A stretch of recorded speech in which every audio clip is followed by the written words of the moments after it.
2026년 1월 서울 외곽의 한 빌라 앞. 한 여성이 텅 빈 집 앞에 서 있다. 겨울에 찬 공기보다 그녀의 표정이 더 싸늘했다. 보증금을 못 돌려받았어요. 집주인이 파산했대요. 보증보험도 들었는데 아무 소용이 없었어요. 이건 단순한 개인의 불운이 아니다. 지금 대한민국에서 수천 명의 사람들이 겪고 있는 매우 현실적인 이야기다. 그 원인은 바로 대한민국에만 존재하는 기형적인 주거제도, 전세. 과거에는 기회였고 희망이었고 가난한 사람도 언젠가는 내 집을 가질 수 있다는 착각을 만들어줬다. 하지만 지금은 다르다. 전세는 이제 누군가의 돈을 지렛대로, 누군가의 자산을 불리는 시스템이 되었고 그 안에서 세입자는 가장 마지막에 책임을 지는 존재가 되었다. 우리는 지금 그 구조 안에서 살고 있다. 전세는 어떻게 시작됐을까? 시간을 거슬러 1970년대로 돌아가 보자. 당시 한국은 급속한 도시화로 인해 주택이 부족했다. 집을 짓고 싶어도 은행에서 대출을 받을 수 없던 시절이었다.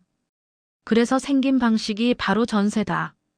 세입자가 수천만 원의 보증금을 먼저 주고 집주인은 그 돈으로 다른 집을 사고 또 다른 세입자를 들이고, 그렇게 전세는 주택시장과 금융시장을 대신하는 도구가 되었다. 이 방식은 한동안 꽤 잘 작동했다. 전세값이 오르면 나중에 다른 데로 옮기기에도 유리했고 집주인은 무이자로 큰 돈을 굴릴 수 있었다. 서로가 윈윈이라고 믿었던 시대였다.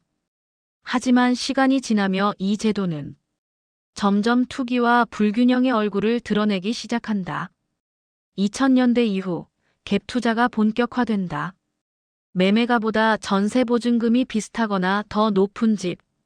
그런 집은 소액으로도 살 수 있다. 갭을 메우는 돈만 있으면 몇 채든 살 수 있다.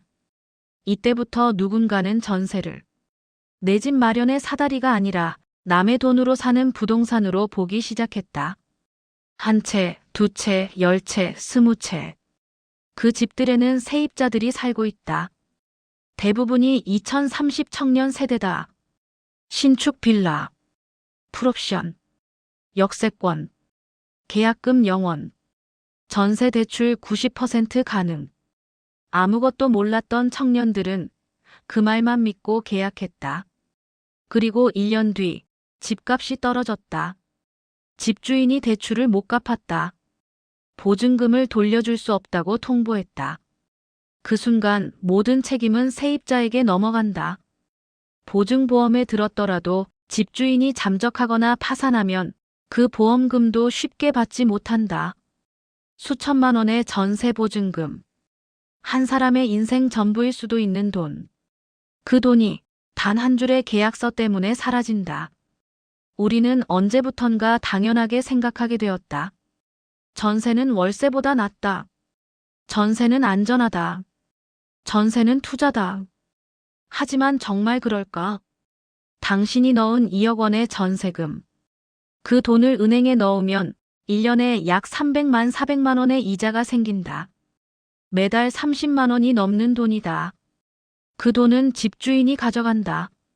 세입자는 아무런 수익 없이 그저 보증금이 잘 버티길 바라는 수밖에 없다. 심지어 전세에 살면서 대출까지 끼는 경우도 많다. 이자 부담은 커지고 집주인의 신용과 재산 상태는 알 길이 없다. 결국 세입자는 돈을 빌려서 남의 집을 지켜주는 존재가 된다. 그런데도 우리는 그 구조가 이상하다고 느끼지 못한다. 왜? 정부는 오랫동안 전세 제도를 유지하려 했다. 갭 투자를 통한 착한 임대사업자를 장려했고 언론은 부동산 성공 사례만 반복해서 보여줬다. 전세는 마치 지금 안 들어가면 손해인 것처럼 포장됐다. 그래서 사람들은 위험을 인지하지 못한 채 기회라고 믿었다. 하지만 이젠 아니다. 2026년 서울과 수도권은 전세 사기 피해자가 속출하고 있다. 깡통 전세는 더 이상 뉴스 속 이야기만이 아니다. 당신 옆집, 당신 친구, 당신 자신일 수도 있다. 가장 위험한 건 난 괜찮겠지라는 생각이다. 전세 제도는 구조적으로 세입자에게 모든 리스크를 떠넘긴다. 하지만 아직도 사람들은 그게 유일한 방법이라 믿고 있다. 그래서 이제는 말해야 한다. 전세는 더 이상 안전하지 않다. 전세는 더 이상 저렴하지 않다. 전세는 더 이상 기회가 아니다. 그렇다면 대안은 없을까? 있다. 그리고 반드시 찾아야만 한다. 첫째, 월세가 무조건 손해라는 생각을 버려야 한다. 자금의 유동성, 안정성, 이사 유연성 측면에서 월세는 오히려 합리적일 수 있다. 둘째, 코리빙, 쉐어하우스, 장기 임대 등 다양한 주거 형태를 고려하라. 삶의 질은 평수가 아니라 불안정성의 유무에서 시작된다. 셋째, 지방 이전, 텔레워크, 자발적 간소한 삶. 이전과는 다른 가치 기준을 받아들여야 한다. 내 집 마련이 인생의 목표일 필요는 없다. 그리고 마지막으로 가장 중요한 건 정보에 대한 감각이다. 계약 전 집주인의 등기부등본은 확인했는가? 보증보험은 언제까지 유효한가? 매매가 대비 전세가율은 몇 %인가? 이 질문들에 답할 수 없다면 우리는 여전히 위험 속에 살고 있는 것이다. 전세는 사라질 것이다. 아니, 이미 사라지고 있다. 서울의 신규 아파트 중 상당수는 전세가 아닌 반전세, 월세 위주다. 2030세대는 소유보다 이동성, 유연성을 추구한다. 문제는 우리가 아직도 과거의 주거 방식을 따라가고 있다는 것.